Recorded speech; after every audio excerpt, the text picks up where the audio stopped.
이제 우리 하나님의 말씀을 보도록 하십시다. 이 시간 하나님께서 우리에게 주시는 말씀은 우리 야고보서의 말씀을 보도록 하겠습니다. 야고보서 1장 5절에서 8절 말씀을 보시겠는데요.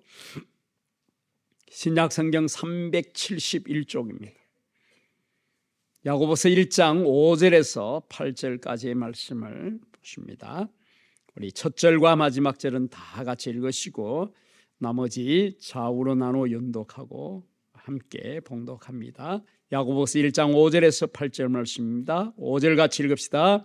너희 중에 누구든지 지혜가 부족하거든 모든 사람에게 후히 주시고 꾸짖지 아니하시는 하나님께 구하라. 그리하면 주시리라.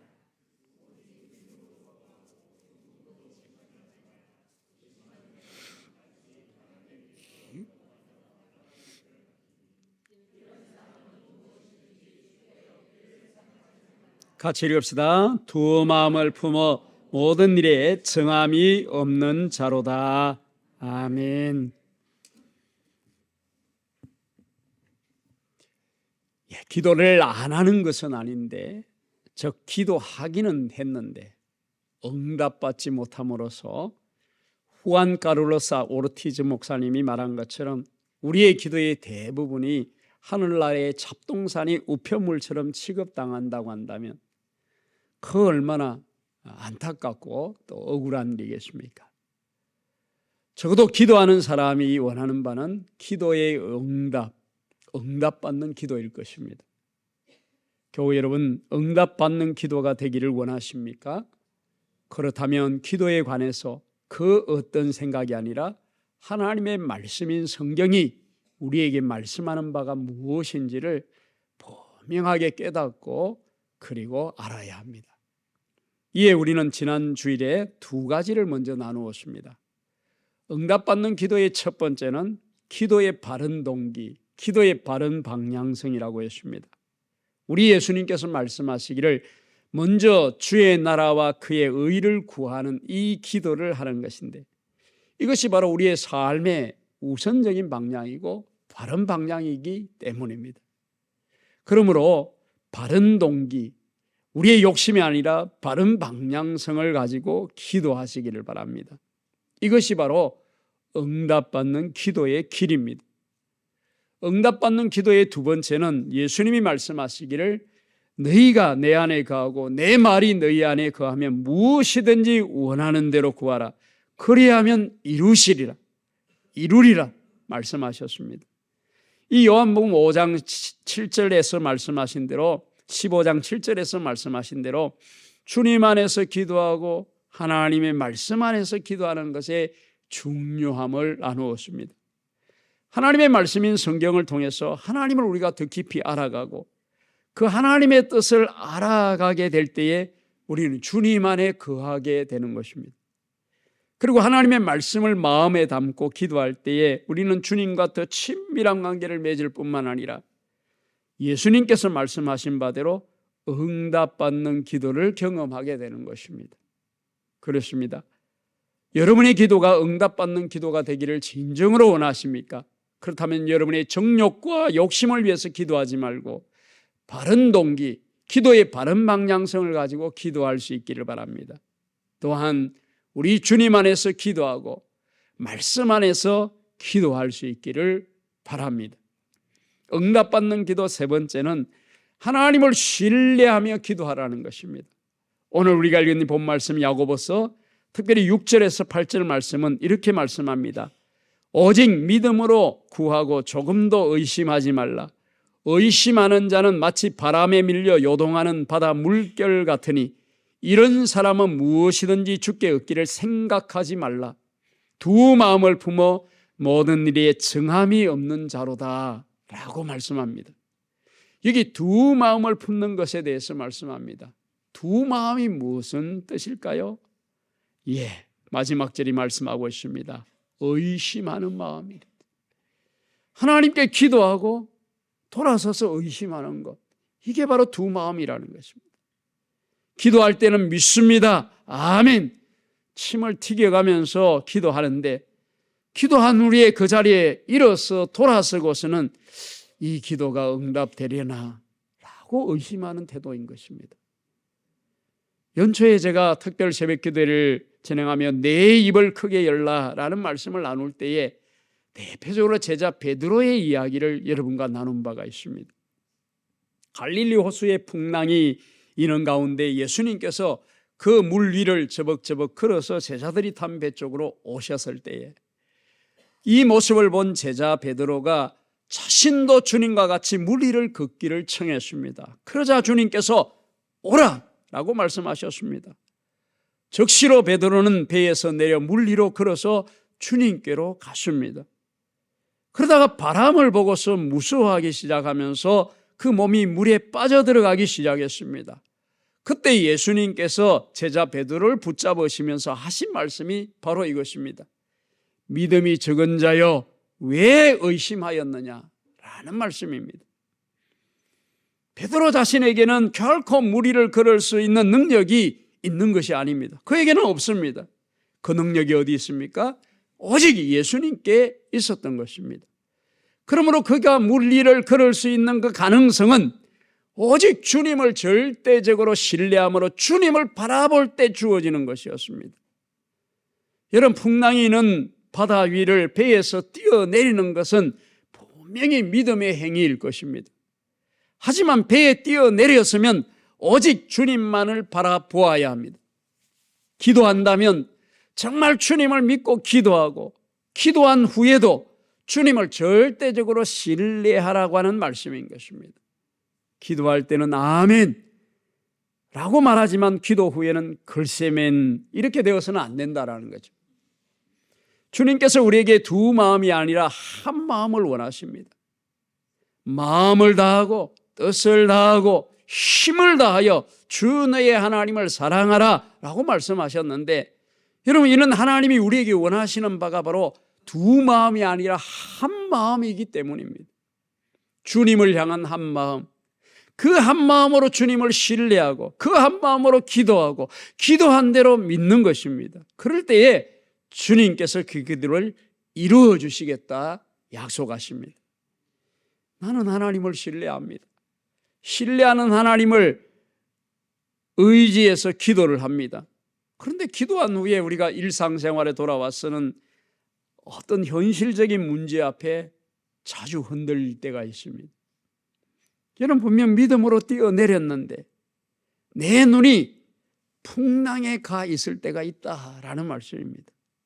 그렇게 되면 내 마음에 곧바로 찾아오는 것이 이내 염려요, 근심이요, 두려움이 찾아옵니다.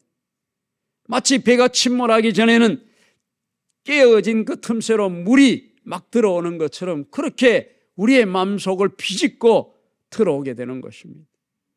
그럴 때 여러분도 분명히 그런 상황이 있을 것입니다. 하나님을 믿고 기도했지만 마주한 우리의 삶의 현실 앞에서는 내가 기도할 때 그 모습이 아니라, 기도할 때 그 마음이 아니라 벌써 바뀌어져 있는 우리 자신의 모습을 볼 때가 있다는 말이죠. 그때 여러분 우리가 어떻게 해야 할까요? 바로 그때 기도해야 하는 것입니다. 하나님께 주신 약속의 말씀을 기억하며 그 약속의 말씀을 붙들고 기도해야 한다라는 말씀입니다.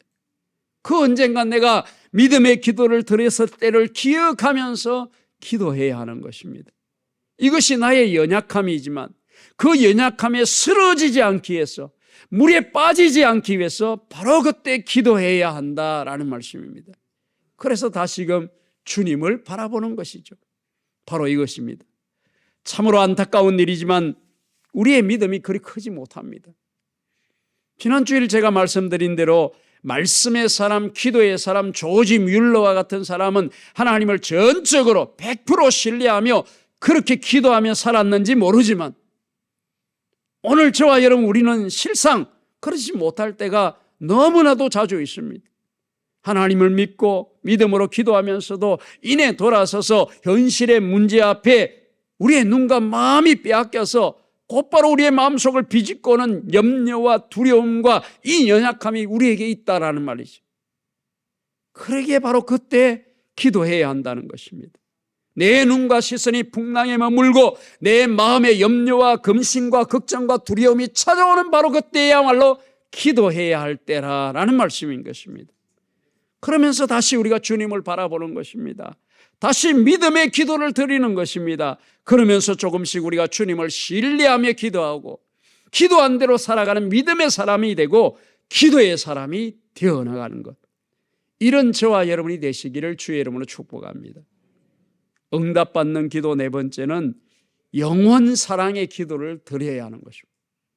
예수님께서 말씀하셨습니다. 너희가 여기 내 형제 중에 지극히 작은 자 하나에게 한 것이 곧 내게 한 것이니라고 말씀했습니다. 누가복음 15장 7절 말씀에는 이와 같이 죄인 한 사람이 회개하면 하늘에서는 회개할 것이 없는 의인 99이로 말미암아 기뻐하는 것보다 더하리라고 말씀했습니다. 예수님께서 가장 큰 계명이 무엇이냐고 물었을 때에 그것을 말씀하여 가르쳐 주실 때에도 내 이웃을 내 몸과 같이 사랑하라고 말씀하셨습니다.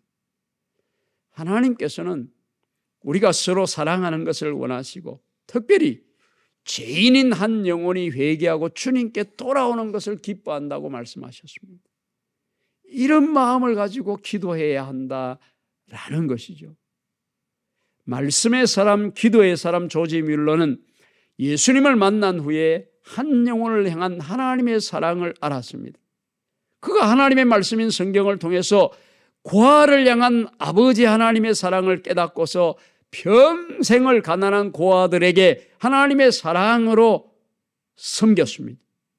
그런데 여러분, 사랑을 전하면서 그 영혼 구원에 힘썼다는 사실을 우리는 조지 뮬러의 삶을 통해서 절대로 놓치지 말아야 할 부분입니다. 그저 조지 뮬러는 단순히 그 힘들고 어려운 가난한 고아들을 돌보는 구제 사업만 했던 사람이라고 생각한다면 우리는 조지 뮬러를 바로 알지 못하는 것입니다.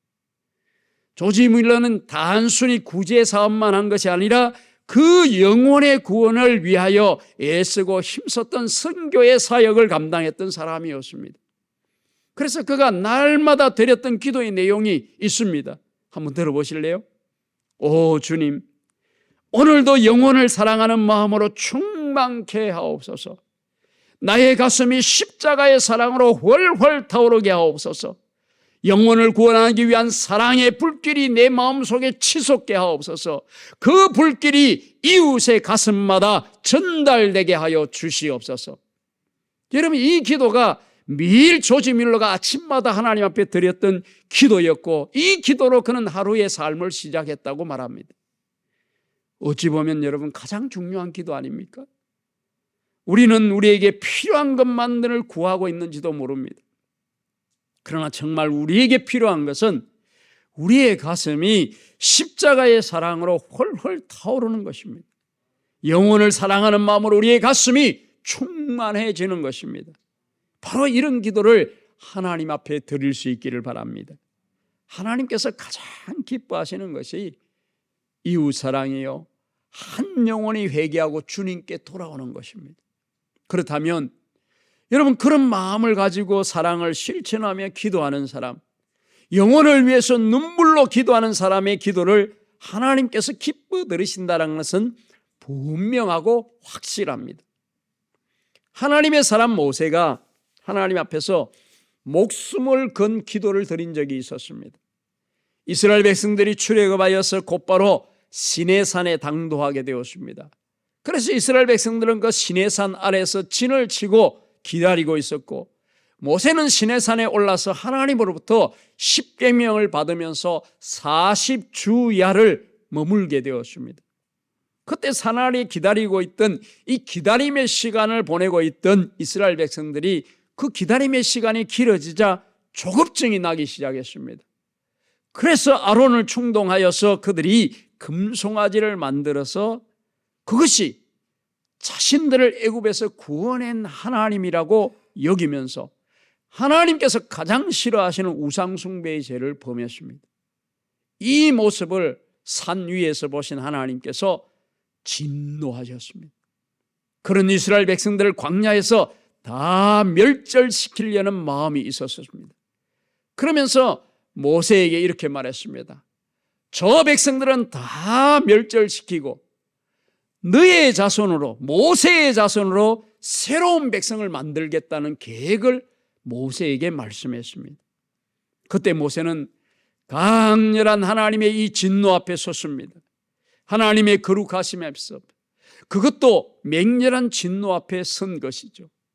이들을 멸하지 말아달라고, 이들을 용서해달라고 그렇게 하나님을 가로막고 기도했습니다.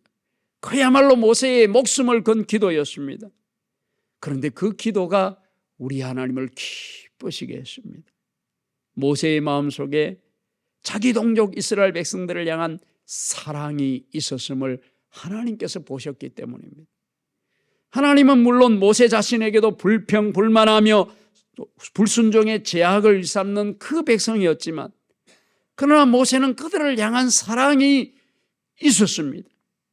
그 마음으로 감히 맹렬한 하나님의 진노 앞을 가로막고 서고서는 저들을 용서해달라고, 저들을 멸하지 말아달라고 기도했던 거죠. 하나님께서는 바로 그 모세의 마음을 보셨고 언제 그러셨냐는 듯이 그 진노를 거두셨던 것입니다. 왜냐하면 하나님은 사랑의 하나님이시기 때문에, 그 사랑의 하나님께서 우리가 서로 사랑하며 섬기며 하나 되는 것을 원하시고 기뻐하신다는 것입니다. 그런 영혼의 사랑 마음을 가지고 기도하는 자의 기도를 우리 하나님께서는 기뻐하시는 것입니다. 그러므로 교우 여러분, 우리가 기도할 때마다 예수 그리스도의 십자가의 사랑을 구하십시오. 주님의 그 사랑으로 채워달라고 기도할 수 있기를 바랍니다. 아직도 하나님을 알지 못하고 구원받지 못한 연약한 영혼들을 향한 간절한 부르짖음, 구원받지 못한 영혼들을 품고 눈물의 기도를 우리가 드리면, 주님의 사랑이 우리의 빈 가슴을 채우게 되면 한 영혼이 보이게 되는 것입니다. 한 영혼을 위해서 기도하게 되고, 그 영혼을 위해서 중보적 기도를 드리게 되고, 사랑의 마음으로 그를 대하고 섬길 수 있게 되는 것입니다. 교우 여러분, 교우의 관계, 성도의 관계는 인간적인 친함으로 이루어지는 것이 아닙니다. 성도된 관계는 주님의 사랑으로 연결된 관계여야 하는 것입니다. 인간적 친함으로 맺은 그 관계는 오래가지 못합니다. 여러분, 교회 안에서도 인간적인 친함으로 이 관계를 맺어가려면 그 늘 상처뿐이고 결국 남는 것은 상처입니다. 그러므로 여러분, 주님의 사랑으로 연결된 관계는 기도로 이어지고, 그래서 그 기도 가운데 서로를 용납하고 섬기며 사랑하는 순수한 관계로 이어지는 것입니다. 그러므로 기도할 때마다 주님의 사랑을 구하고, 그 사랑으로 용서를 구하고, 그 사랑으로 영혼 구원을 위해서 기도하고, 다른 사람을 위해서 중보적 기도를 하시기를 바랍니다. 기도한 대로 사랑하며 섬길 수 있는 이런 은혜가 저와 여러분에게 있기를 주의 이름으로 축복합니다. 응답받는 기도의 다섯 번째는 거룩과 순종의 삶으로 드리는 기도입니다. 이사야서 59장 1절과 2절에는 이렇게 말씀합니다. 보라, 주의 손이 짧아서 구원하지 못하심도 아니요 그의 귀가 둔하여 듣지 못하심도 아니라 오직 너희 죄악들이 너희와 너희 하나님 사이를 나누었고 너희 죄들이 그의 얼굴을 너희로부터 가렸기에 그가 듣지 아니하심이라 말씀입니다. 하나님의 응답이 주어지지 않는 그 이유에 대해서 말씀하고 있는데, 여러분, 그것이 죄 때문이라고 이사야서 59장은 우리에게 말씀하고 있습니다. 나에게 있는 이 죄악이 나와 하나님 사이를 나누었고 나의 이 죄들이 하나님의 얼굴을 가렸기 때문에 하나님께서 듣지 못하신다, 아니 듣지 아니하신다고 말씀합니다. 우리가 기도에 있어서 꼭 기억할 것이 있다면, 우리에게 죄가 있을 때에 하나님은 우리의 기도를 듣지 않으신다라고 하는 이 말씀입니다. 거룩하신 하나님 앞에 죄가 있을 수도 없고, 거룩하신 하나님 앞에 죄가 같이 할 수도 없기 때문인 것입니다. 그러므로 교우 여러분, 기도할 때에 반드시 우리 자신의 죄를 회개하는 회개의 기도가 드려져야 합니다. 기도할 때마다 거룩하신 하나님 앞에 자신의 죄와 허물을 고백하는 그 시간을 가져야 하는 이유가 여기 있습니다. 겸손히 죄를 회개할 수 있기를 바랍니다. 우리가 매 주일마다 예배할 때마다 예배의 그 서두에 참회의 기도의 시간, 회개의 기도의 시간을 갖는 이유가 여기에 있습니다. 우리의 죄악을 품고서 거룩하신 하나님 앞에 어떻게 예배할 수 있겠습니까? 죄악을 품고서 거룩하신 하나님을 예배할 수는 없기 때문입니다. 그래서 진정한 회개의 기도를 드리고 실제로도 그 거룩한 삶을 살아가기로 애를 써야 하는 것입니다. 그리고 순종의 삶을 사십시오. 이사야서 이 59장은 이스라엘 즉 남유다 왕국이 그들의 죄악과 불순종으로 인해서 하나님의 진노를 사서 이방 민족인 이 바벨론에게 멸망을 당하던 때를 배경으로 하고 있는 말씀입니다. 하나님께서 그들에게 말씀하시면서 촉구하는 바가 그래서 죄에서 돌이킬 것을 회개를 촉구하고 계시고 더 나아가 거룩한 삶, 순종의 삶을 지금 요구하고 계시는 것입니다. 교회 여러분, 응답받는 기도를 원하십니까? 그렇다면 하나님 앞에 거룩한 삶을 사십시오. 응답받는 기도가 되기를 원하십니까? 그러면 하나님 앞에서 순종의 삶을 사시기를 주의 이름으로 축복합니다. 그럴 때에 하나님께서 그 귀를 기울여 주시고 그 얼굴을 기도하는 사람을 향해서 드실 것이기 때문입니다. 더불어 우리가 기억해야 할 또 한 가지는 거절도 응답이라고 하는 사실입니다. 간절히 기도했는데 응답하시지 않는 경우가 있습니다. 내가 하나님 앞에 바로 서 있고 그 있음에도 불구하고 내 기도가 응답되지 않을 때가 있다라는 말씀이죠. 그 대표적인 예가 바로 신약 성경의 바울 사도입니다. 바울 사도에게는 육체의 가시가 있었습니다. 그래서 그는 자신의 육체의 가시를 제거해달라고 하나님 앞에 수차례 기도를 했습니다. 그 육체의 가시가 도대체 무슨 질병인지 그것이 무엇을 뜻하는지 정확히 아는 사람은 아무도 없습니다. 왜냐하면 바울이 밝혀놓고 있지 않았기 때문에. 하지만 바울 사도는 그것을 고쳐달라고 그 육체의 가시를 제거해달라고 수도 없이 하나님 앞에 기도했습니다. 그러나 주님의 대답은 거절이었습니다. 단지 이 말씀이었습니다. 내 은혜가 네게 족하도다. 이 말이 무슨 말입니까? 그 기도를 안 들어주시겠다고 충분하다라고 말씀하신 거죠. 그러나 여러분, 이 거절이 실상 바울 사도에게 있어서 가장 좋은 응답이었다는 사실을 여러분 아십니까? 예수님께서는 육신의 아버지도 자기 아들에게 좋은 것을 줄 알거든. 하물며 하늘에 계신 너희 아버지께서는 그 사랑하는 자에게 좋은 것을 주시지 않겠느냐고 우리에게 반문하셨습니다. 바울 사도에게 있어서 가장 좋은 것은 육체의 가시가 그대로 있는 그것이었습니다. 여러분, 바울 사도를 한번 인간적으로 보면 정말 훌륭한 가문, 훌륭한 집안에서 여러분 태어났습니다. 그 당시에 로마 사람도 아닌 사람이 로마 시민권을 가지고 있었다라는 말은 그 가문이 얼마나 엄청난 가문인지를 잘 말해주고 있습니다. 다른 말이 필요 없습니다. 그러니까 바울이 가지고 있는 그 스펙이라고 하는 것이 놀라운 것이었습니다. 또 여러분, 기독교 역사에서 바울은 최고의 신학자였습니다.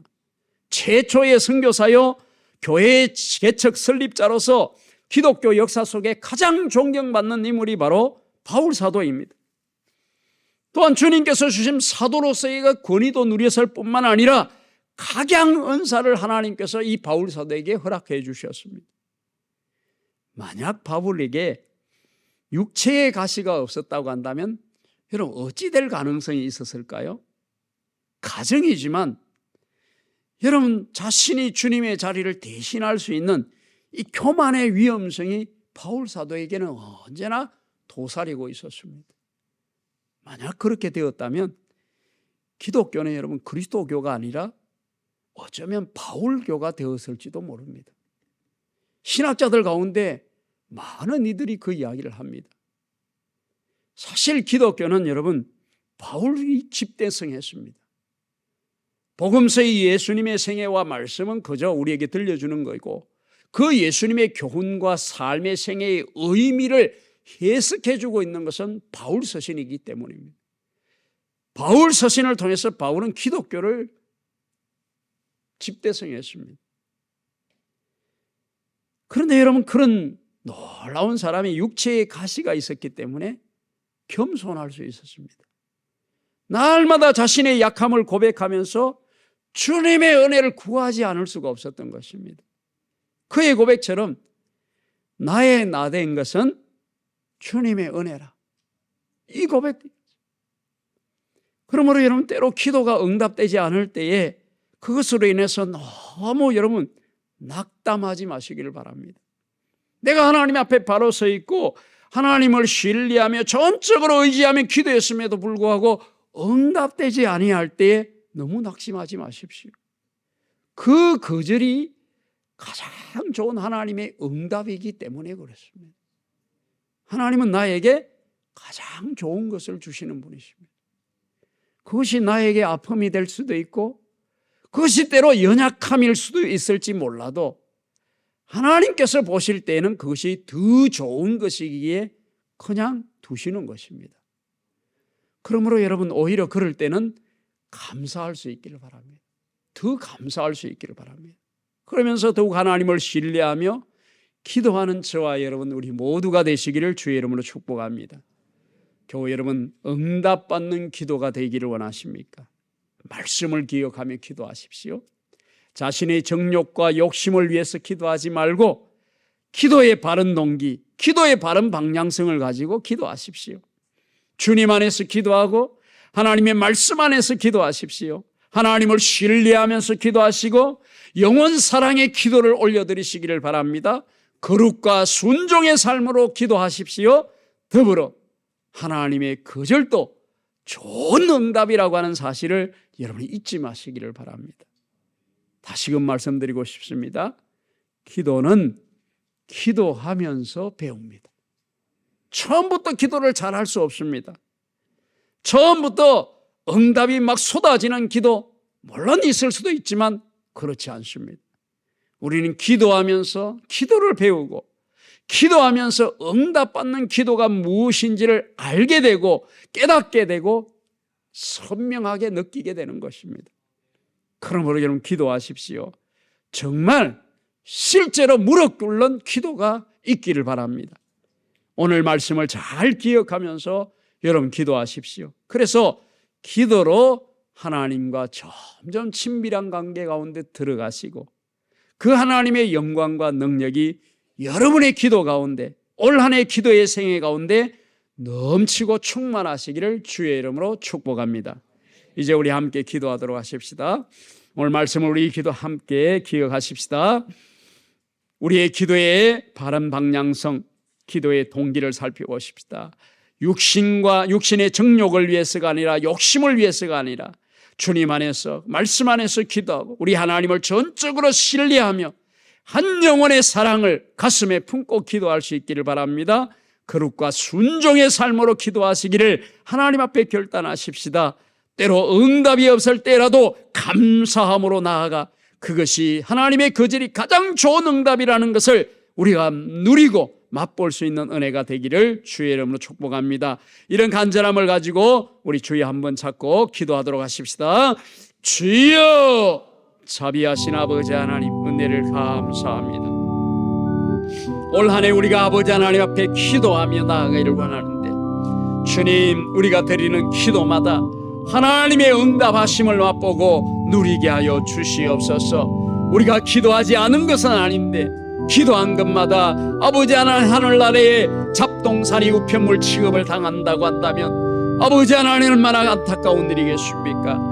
올 한 해 우리들의 기도가 다 하나님으로부터 상달되어지고 응답되어지는 역사가 있게 하여 주시옵소서. 자비하신 아버지 하나님, 이를 위해서 우리의 기도의 동기와 방향성을 살펴보게 하시고 정욕과 욕심을 위하여 기도하지 아니하고 주님 안에서 기도하고 말씀 안에서 기도하며 하나님을 전적으로 신뢰하며 기도하며 한 영혼을 아버지 하나님 긍휼히 여기며 불쌍히 여기는 마음으로 주님 앞에 엎드리게 하시고 거룩과 순종의 삶으로 하나님 앞에 나아가는 저희들의 기도가 있게 하여 주시옵소서. 자비하신 아버지 하나님, 이렇게 간절히 주 앞에 기도합니다. 올 한 해 우리 단독교회에 기도의 부흥이 있게 하여 주시옵시고 영혼마다 심령마다 하나님께 기도함으로 잠자지 아니하고 늘 깨어있는 심령 되게 하여 주셔서 아버지 하나님, 올 한 해 우리 단독교회가 기도함으로 하나님의 살아계심과 역사하심을 맛보게 하여 주시옵소서. 예수님의 이름으로 기도하옵나이다. 아멘.